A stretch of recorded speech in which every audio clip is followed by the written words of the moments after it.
Good afternoon, everyone. Welcome. I'm Darby Orcutt. I'm Assistant Head for Collections and Research Strategy at NC State University Libraries, and I'm glad that you're here. We're going to have an important conversation this afternoon. We're going to do it rather casually. I'll introduce my colleagues here on the panel as we come to them. This phrase that I've coined for the title of this panel, almost open, is already seeming to resonate with people here in Charleston. I've heard a lot of good feedback about that, and I wanted to bring this panel and these panelists because this has been an issue that's been very near and dear to my heart in 20 plus years of librarianship. It was more than 20 years ago at one of my first conferences that I spoke about the then open access movement in ways that, well, caused some of my fellow librarians to pull out the torches and the pitchforks because I questioned the sustainability of some of these models. And while I'm a huge fan of open access, it's not the only tool in our box. And it's always struck me that there are some things that we can accomplish better, that we can accomplish more sustainably with the right partners, with the right business models, models that can be affordable, can be sustainable, but aren't necessarily fully open. So that's the conversation I wanted to have here. And again, we're going to have a casual conversation here. I'm just going to ask a few questions. We'll have a little cross-talk up here, and I really encourage all of you to become involved with the Q&A session in a few moments. So I'm going to turn first to Martha Sedgwick, who's the Vice President for Innovation, Research, and Learning at Sage Publishing. Martha, hi. For we librarians who've worked very closely with Sage, I think it's obvious that Sage is a different type of company. It's simply something different than most of the commercial vendors that we work with, not in the least in the ways that Sage limits inflationary costs to libraries. But I think a lot of librarians don't really know the full story of why Sage is so different. Can you tell us about that? What is it that makes Sage different, and especially what are the recent ways that Sage has cemented that? Thanks, Darby. It's a nice question, and as we were, it's nice that you feel that, and as we were talking before the panel in prep, it was sort of striking actually that some of how, whilst the story about Sage is so strong internally and so well known, something that I think a lot of employees feel very passionate about, I don't think we've always done a great job at sharing it. So it's nice to be able to kick us off and tell you a bit about that. And the story of Sage really starts when we were founded in 1965 by a woman called Sarah Miller McCune. At that time, Sarah was living in New York and she was just 23 years old. And she had a job with one of the big commercial publishers and felt that there were new, exciting, important interdisciplinary areas of social science research that really weren't being picked up and supported by the big publishers. And so it was because of that, and it was that sort of her strong passion, commitment to issues around social justice, that she founded Sage, publishing in some of these new areas. Our first journal was the Journal of Urban Studies. We published Journal of Race Studies, Gender Studies. And that mission to engage with emerging areas of research and a belief in the importance of interdisciplinary research and the impact that education and research has on a healthy society sort of remained and sustained through us to today. I don't know if you know, do you know, Darby, the reason we're called Sage is, do you know this story? We're called Sage because Sarah came up with the idea and the vision for Sage But she needed some financial backing, and a guy called George came along.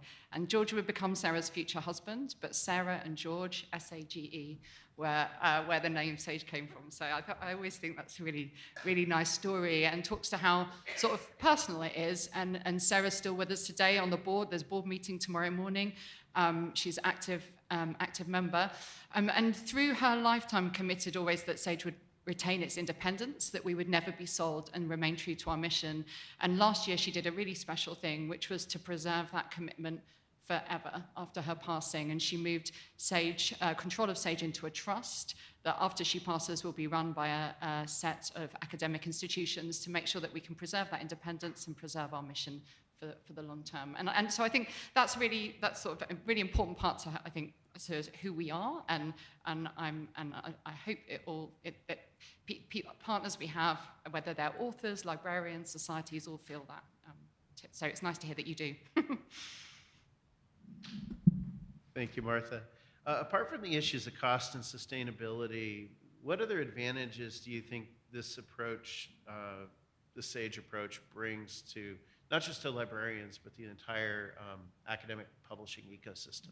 Yeah, I think that sort of our independence and our independence for the long term, like that, it means that we can measure our success not by the health of our share price, not by focusing on the next quarter, but by our mission. And that gives us, I think, a level of freedom to think long term, and to think long term about how we fulfill our mission.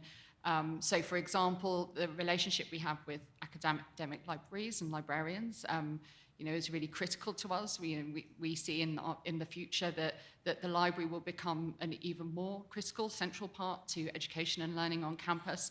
And so we do things, I think that we have a sort of freedom to do things that go beyond our pure publishing to look at how we can support the library. So things like we made an investment into Skill Type earlier this year that we announced, that's all about a business that supports Tony Sanders has a vision for how to support library skilling up in the future. We recently, our Technology from Sage division, we published a white paper earlier this week that was all around skills and skilling up, so I think we have the freedom to do some of these extra things that due to our mission. There's a lot we do as well around back to the social sciences and research, and thinking about how does the research that we publish in the social and behavioral sciences have an impact, and what is that impact on policy, on practice. We've funded a free tool that we'll be launching for our authors next week in collaboration with Overton, that will allow authors to go in and see what impact that their research has had on policy, and look up those connections to policy documents, which is really exciting. And then we do things like we're part of the board of the Campaign for Social Sciences, and we've put some money in and support a publication called The Conversation, which is journalists working with academics to communicate their research out to make it accessible and available for public use. So lots of different things, but I think hopefully give you a bit of a flavor of how that mission sort of plays out. Thank you so much. Next, to Martha's right, we have Jack Macdonald, Director of Library Sales for Cambridge University Press. And Jack, it was actually the customer-friendly model of Cambridge University Press's textbooks on Cambridge Core that inspired me to come up with this term, almost open. The Cambridge University Press's textbook model it's a vended rather than open access model, but if you have open access, in other words, free access here, you have the very modest cost of the Cambridge type model here, and then you have way over here the exorbitant costs of the traditional textbook publishing marketplace. Yes, it costs money, but it's a lot closer to open than it is to what academic institutions and students generally face. First of all, Jack, would you tell us a little bit more about the model and what inspired it from your end? Thank you, Darby. Our higher education website, the new textbook model for institutions, came about. We launched in the height of the pandemic during the lockdown, but it was actually we've been trying for about 10 years to find a true library model for textbooks, trying and not succeeding up until that point. And the reason we were really trying to find this model was trying to find a solution is that partly because of our mission as a university press, and we wanted to make sure that we could offer an affordable model for institutions, but also similar to what Martha said is, we really see that libraries have a really key part to play in teaching and learning on campus. So I know that some publishers see things differently and are not interested in involving the library in textbooks, but we think librarians as well as instructors are vital to that. So we're really committed to finding a way that works. I think that the breakthrough for us was failing and learning from those failures. We had to get the technology right, and we had to get the business model right. So the model was based on a true library model, so access for textbooks across the entire campus. And this really reflects the fact that we wanted to have a true library model that didn't just follow one text per student. We don't think that selling one textbook per student via the library is sustainable or scalable or fair or realistic. So we wanted to try something different. And we had the technology to do it. We partnered with a third-party company, and we were able to offer offline reading, which was a key thing. So there is some kind of DRM, but it's not intrusive, which we'd heard over the years from our library partners was essential. And I'd say the final piece of the puzzle was the business model, using, I guess, stopping thinking about textbooks as individual books in the kind of traditional publisher mindset, and thinking about what the digital leap could mean for our textbooks as a corpus of content, and what that could mean for an institution. So that means we offer a collection model, which means that for a flat fee, libraries can subscribe to the entire collection of Cambridge textbooks, including new editions as they come through and new publications as they come through. So it's really making use of the technology to change the business model. So that's the story. What advantages does a vended model have over an open access one? How would your textbook offerings, how would this look different if you were trying to go for a traditional free to the end user model instead of this vended one? Yeah, it's a really interesting thing to think about, because as a publisher, we are hugely supportive of open access. We philosophically we support open access in almost everything we do. That would be the ideal state. I think the advantages in this area of a vended model is speed to market for us. We were able to develop this. We didn't have to seek outside funding. Effectively, it's the flexibility to do what we needed to do quickly. And I think, if we were to think about what this would look like as a free to the end user, I think in order to make that sustainable, we'd have to renegotiate thousands of author contracts, find some kind of outside source of funding. And instead, if you think about it as a funding model, as a vended model, we're asking for a small to reasonable amount of money from lots of distributed institutions, and that's actually a pretty efficient model. Thank you so much, Jack. Now, a huge applause for our third panelist, Joe Karaganis, who did not know he was going to be part of this panel until about 2 hours ago. Our planned panelist, Anthony Palmiato of OpenStax, unfortunately got caught in air travel hell, so he is not going to be able to join us. But I'm so pleased to have Joe Karaganis with us, the director of Open Syllabus. And Joe, first of all, thank you for being here. Open Syllabus is a nonprofit, yet not a fully open access resource provider. Could you tell us, please, briefly about your business models, and especially about what sorts of projects can you as a nonprofit fund and achieve better in a sustainably vended model versus purely open ones?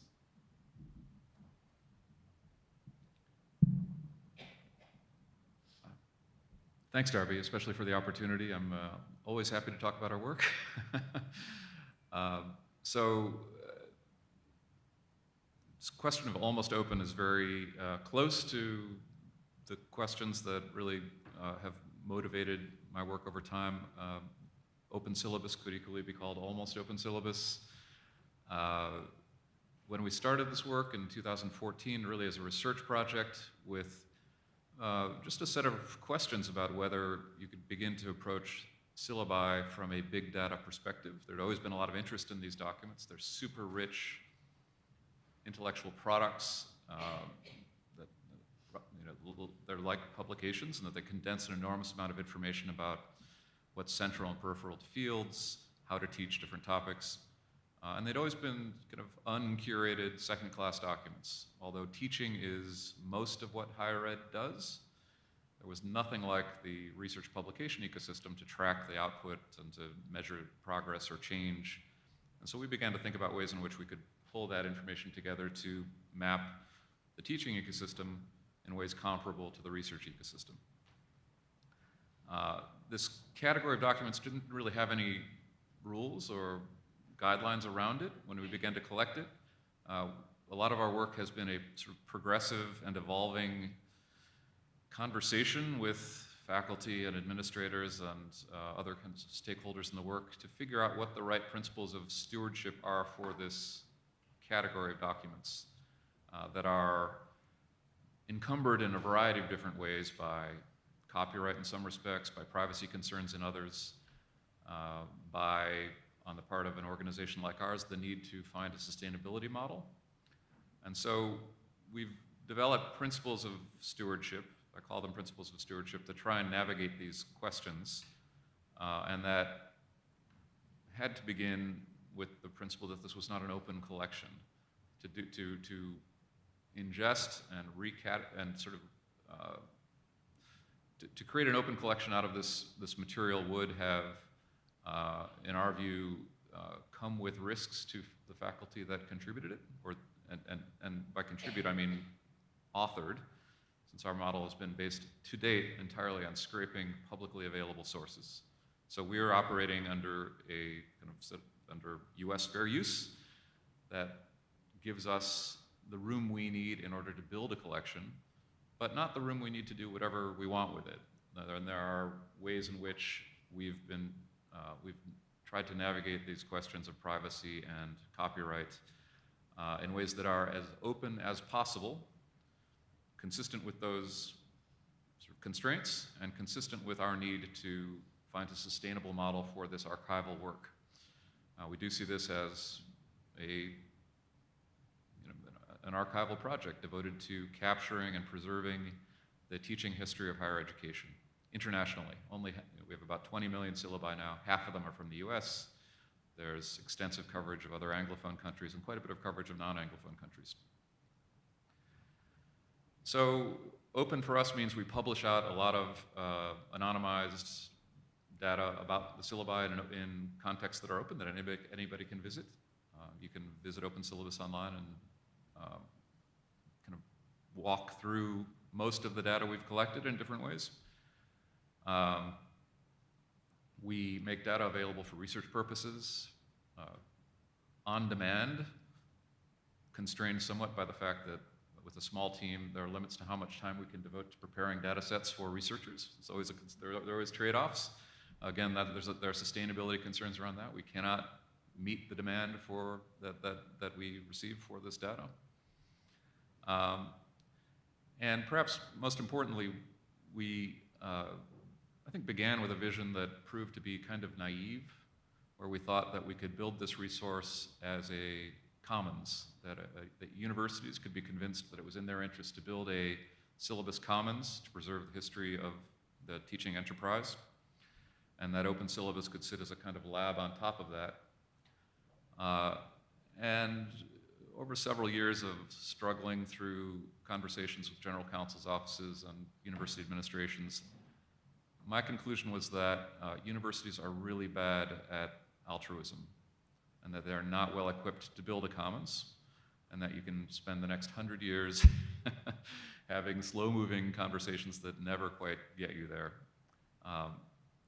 What they were good at is buying services, and that we could achieve a lot of the same ends by packaging open syllabus data in ways that addressed university needs for curricular metrics, for course transfer support services, for skills mapping, and several other things that we're in the process of doing, and hopefully get to the same place a lot faster. That is still a work in progress.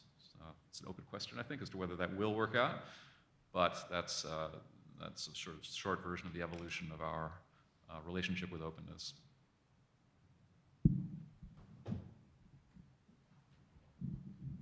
Joe, I love that comment about altruism, and I think that that reminds me of conversations I remember having with a lot of wonderful, starry-eyed folks developing wonderful resources over the years, where as a public university, and having to be responsible to taxpayers for the use of our funds, would tell them how it would be very difficult for me to make the case for donating taxpayer money. Whereas if you could just give me something to vent, something that you vent, if you can give me a little something that I can say, this is what we're getting for the taxpayer money, then I would love to contribute in that way. So thank you for that. I think it's brilliant. As you look for partners in this, particularly other institutions and groups to partner with, what are the qualities, missions, perspectives that you're looking for in those partners as you try to build out value for academic institutions?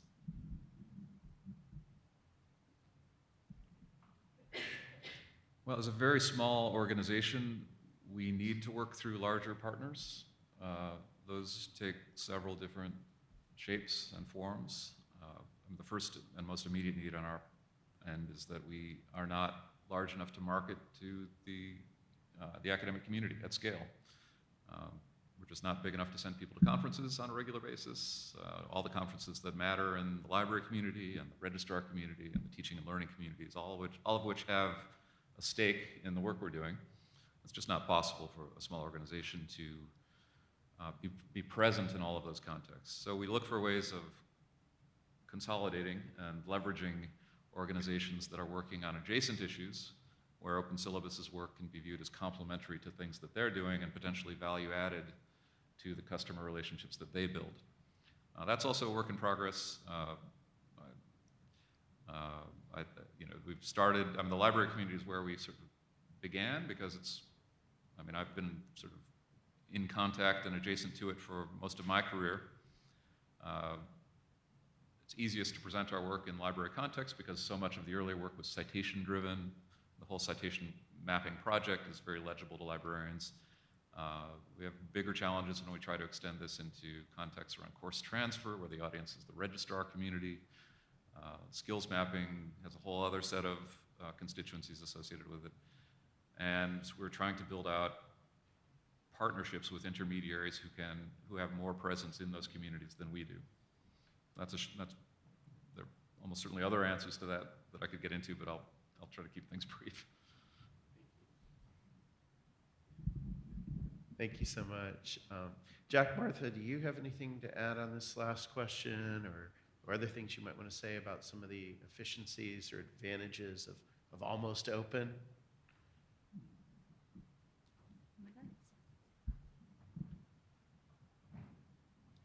Well, I don't know. Do you want to go? I haven't got anything primed for that.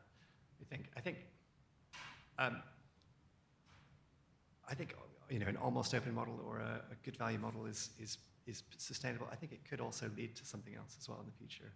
So I think getting together a community of institutions that are contributing towards supporting a program commercially, that can lead it then into a discussion about, well, as a community, can we support a product or a service to become open access? Can we reach a wider audience and make a bigger impact? And I suppose we've seen that in the journals world with thousands of institutions having subscription agreements with publishers, and that as a community is now supporting something with even higher impact. So I supposed to simplify things. The commercial model is very quick to get going, but it can lead to something else as well.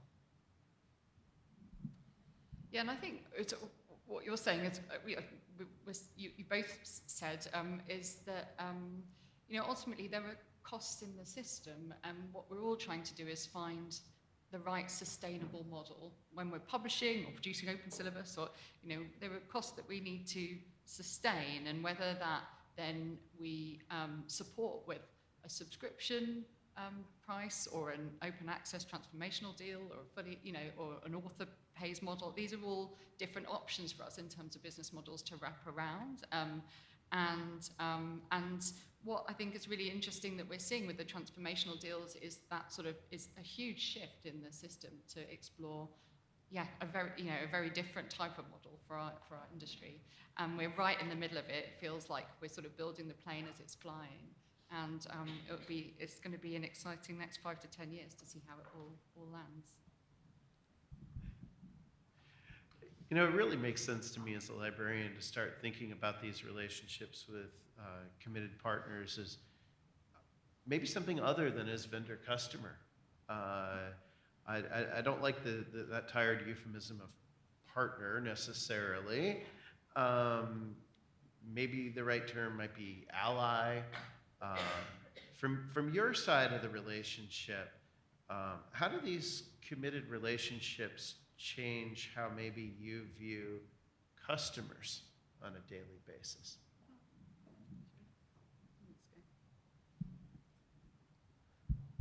I was thinking about what kind of customer vendor relationships, publisher relationships are really exciting and help to change things. I think for me, the best kind of relationships in these circumstances are the ones where both sides take some kind of risk. And they want to try something that breaks out of the way of doing things. And I think there's lots of areas we've talked about this week where that is taking place. But that's where I think things really break the mold and change things. So that's probably what I would say is the key thing.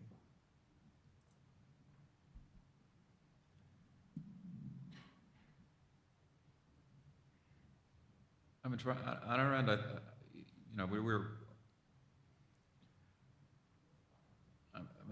just to be frank, I'm quite new to the role of vendor. We've never had customers to worry about, so that distinction between vendor-customer relationship is something I've only been trying to figure out in the last year or two tops. Prior to that, my relationship has always been kind of a researcher or collaborator with universities and libraries, especially on large-scale comparative research projects. So I've tended to assume that relationship carried over, and it continues to surprise me when it doesn't, because we are now in a position of trying to just navigate that sort of that value proposition, and whether the library is in a position to, whether it has to be kind of purely instrumentalized in terms of the service provided, or whether on the part of the library or on the part of another kind of partner, there is an investment in the mission. And the mission for us is not sustainability, it's not continuation for the sake of continuation, but the creation of this archive and the things that it can bring to higher ed because of the data services that it can support. So those are the sort of tensions in the role that run through my work, and like I said, I'm still sort of figuring it out. But I always light up when that interest in the archival mission kind of hits. And there is a collective project there that has not been part of the official mission of university libraries. The syllabi were never a curated class of documents. The libraries generally don't have chain of control over them. Many schools don't have any policies at all regarding syllabi, but the library is almost never the place to ask when, in the course of our conversations, the question is, well, okay, are you interested in these services? That's one thing. Can you also start a conversation at your school about providing access to the university syllabi, to build the archive and to improve the services. So, there's often no good answer to who's responsible for that on a university campus. It can be a default function of the IT department, because the IT department manages the learning management system, in which the syllabi just accumulate. Sometimes it's a course approval process. It is beginning to be regularized by syllabus authoring tools that a growing number of schools are adopting to standardize and template their syllabi. So it's an ecosystem that, even in the course of our work over the last 5 or 6 years, has really changed a lot.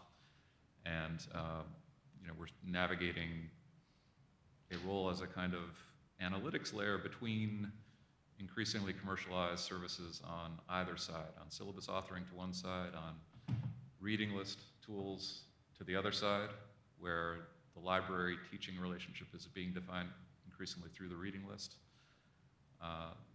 So, even 10 years ago when we started this work, it was kind of the Wild West. There were no policies, there were no products, there was no university investment in how syllabi were handled or managed, and that has begun to change, and changed in just the last few years, and it's something we need to navigate as we try and think about our role as a neutral,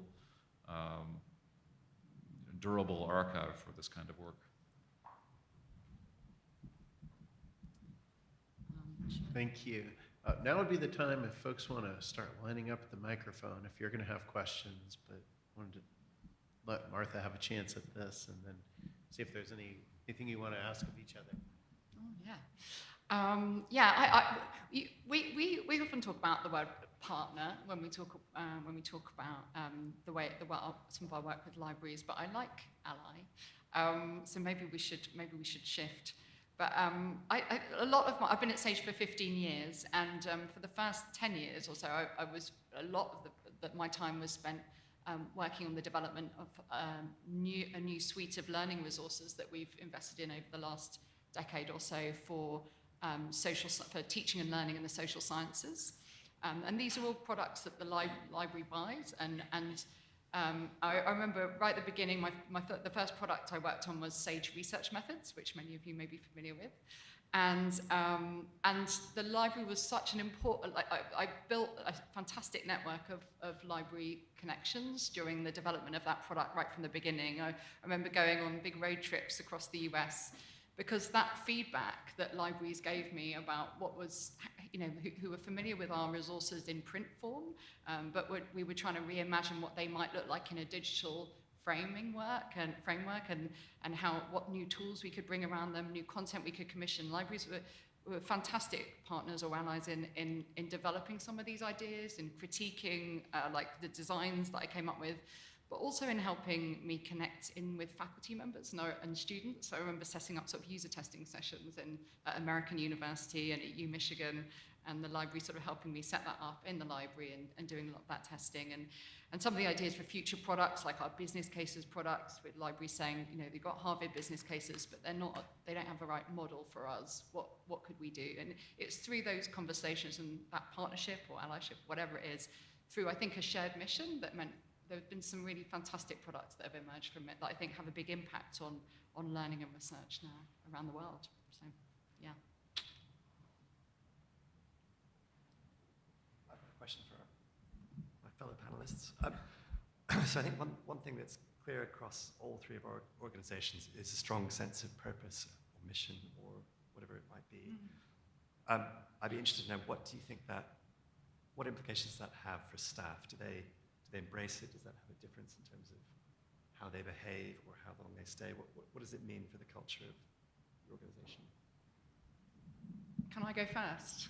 Because I feel passionately about that, because I think at Sage, I think people would say that they really feel it, that they know Sarah's story, and they know Sarah because she comes to our offices and she holds Q&As and talk to her, and she's incredibly inspiring, and that belief in our mission to build bridges to knowledge, I think, really flows through the sort of lifeblood of the organization, and people stick around for a long time. I didn't think I'd be here 15 years, but so far it has been. So, and I think it's really, really important to have that sense of purpose. But yeah.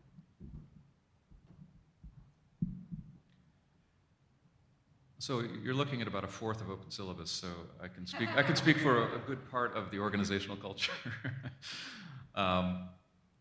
And I mean, everybody involved at the start with this work was really, in one sort of relationship or another to digital humanities. They were interested in books and fields, particularly fields. Those were sort of the first questions that motivated us. What is a field? How have fields changed? How do new fields emerge?